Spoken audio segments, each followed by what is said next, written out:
This week's discussion is about finding and fixing errors in your program.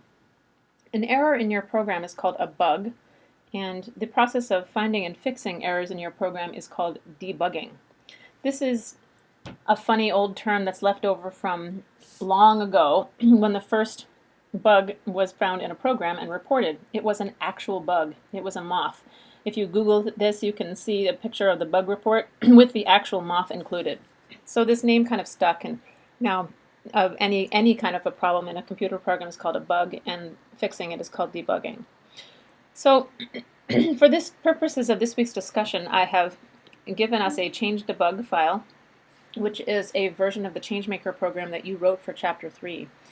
And this one has some bugs in it, and we'll use this to discover how to look at some of your code in a debugging type of program.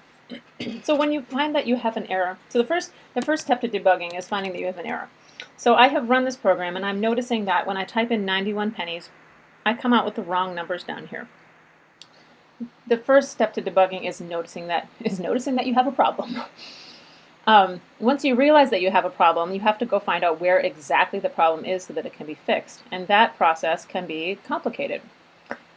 One way is to put a bunch of println statements in so that you can understand what the values are in your various variables, but I did that up here, and the println statements look fine. 91 minus, so 91, I should have 3/4 in 91, and 91 minus 75 is 16, so the println statements are not helping me here. Let's do something a little more sophisticated by putting your program into an actual debugger, which will help you look at the values in your variables. The easiest one for us is NetBeans because it's already installed in the lab. At home you'll have to download it, and you can download it from netbeans.org. Click the download button on the right.